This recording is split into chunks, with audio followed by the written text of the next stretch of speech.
Yo tout le monde, bonjour à tous. J'aimerais commencer par souhaiter une très bonne fête de l'Aïd à l'ensemble des musulmans à travers toute la planète.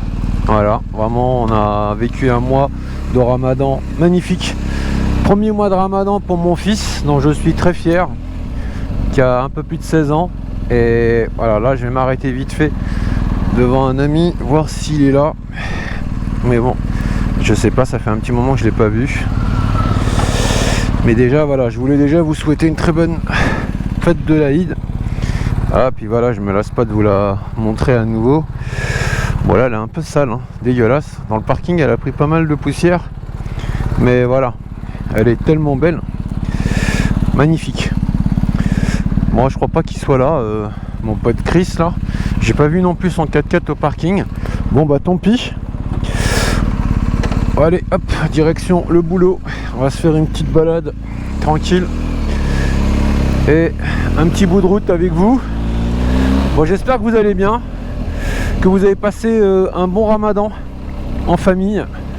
Voilà, donc c'est vraiment moi c'est une période que j'aime beaucoup, même si cette année on n'a pas pu se voir avec mes frères et sœurs. Ça a failli se faire à un moment donné, puis bon finalement avec le temps c'est pas évident. Mais là où je suis content cette année, c'est que avant j'étais le seul dans le foyer à faire le Ramadan. Et là franchement que mon fils le fasse avec moi, ah c'est génial parce que voilà, on cassait le jeûne ensemble, on faisait le ftour ensemble, c'est ouais franchement c'est magnifique. Les années précédentes il s'était essayé à le faire, mais bon voilà, il faisait une journée, même pas une journée, une matinée, et puis il craquait, ou une après-midi. Et là vraiment il l'a fait entièrement. Vraiment je lui tire chapeau, bravo. Et puis ouais, puis voilà, ça nous a permis de le passer ensemble à deux. Après j'ai pu aussi voir parfois des amis et essayer de le faire avec eux, donc c'est sympa aussi. Franchement, ce qui est sympa dans le Ramadan, c'est de se retrouver tous ensemble, à casser justement le ftour et manger ensemble. C'est juste magnifique quoi, c'est extraordinaire. Et c'est vrai que c'est vraiment top. Et là c'est la fin, donc c'est la fête de l'Aïd. Aujourd'hui on a repris tranquillement nos habitudes. Bah, le corps il faut de manière un petit peu de temps pour qu'il s'habitue à remanger dans l'autre sens. Mais bon, le petit déjeuner ce matin, c'est vrai que je l'ai bien apprécié, hein. Alors je sais pas si ce midi je mangerai, je pense que j'aurai pas faim. C'est sûr, même dans les débuts j'ai pas faim quand je reprends. Mais petit à petit bah, le corps en réalité il s'habitue très vite à ce qu'on lui donne. Et puis heureusement hein, il arrive à s'adapter. Mais c'est vrai que ouais, c'est une période que j'adore. Parce que le Ramadan, j'ai commencé à le faire tout petit en Algérie, avec déjà mes grands-parents, mes parents. Et puis voilà, puis c'est resté quoi. J'ai baigné là-dedans tout petit. Et c'est vrai que quand on l'a fait tout petit, en réalité on ne trouve plus aucune difficulté à le faire. C'est normal, c'est naturel.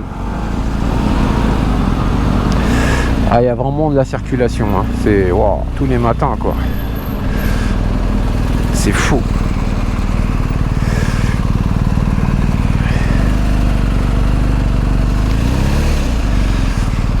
Ah, il y a vraiment de la circulation.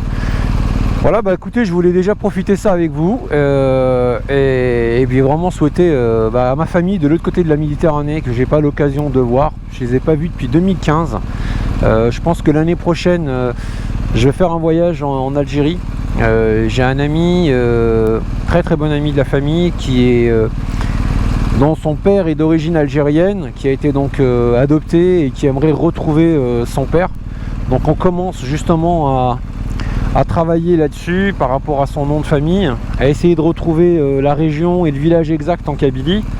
Et puis on va aller faire un sorte de pèlerinage pour lui, histoire de rencontrer peut-être son père s'il est encore vivant, mais si c'est pas le cas, au moins voir les membres de sa famille, rencontrer les cousins, les cousines. Je pense que c'est toujours bien pour lui. Et puis c'est une quête qu'il recherche depuis un certain temps, et quand c'est comme ça les amis, faut le faire, c'est très important. de chercher après ses racines. Ça, je dirai jamais assez, parce que comme une certaine phrase le dit, pour savoir où on va, il faut savoir toujours d'où on vient. Voilà, elle résume tout, cette phrase. Pour savoir où on va, il faut savoir d'où on vient. C'est la stricte vérité.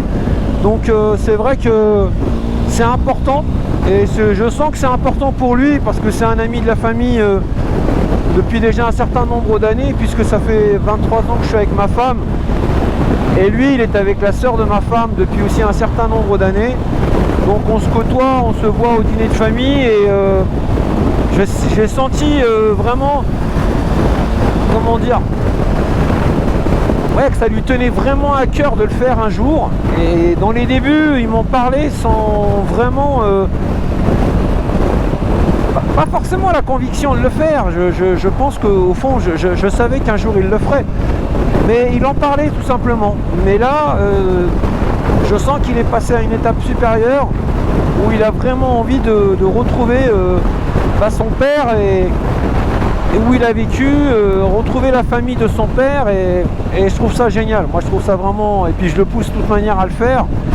Et bah voilà, il se trouve que il est d'origine kabyle comme moi, donc forcément il est dans ma région. On ne sait pas encore si c'est la petite ou la grande Kabylie, mais ça on va chercher, et on va trouver, il n'y a pas de raison, hein. Allez Coco, vas-y, passe. Et il y en a, ils roulent vraiment vite sur le périph', hein, putain. Et puis ouais, voilà, donc ça va être un accomplissement pour lui, un long chemin, mais c'est hyper important. Je sais que moi, en tous les cas, je l'aurais fait.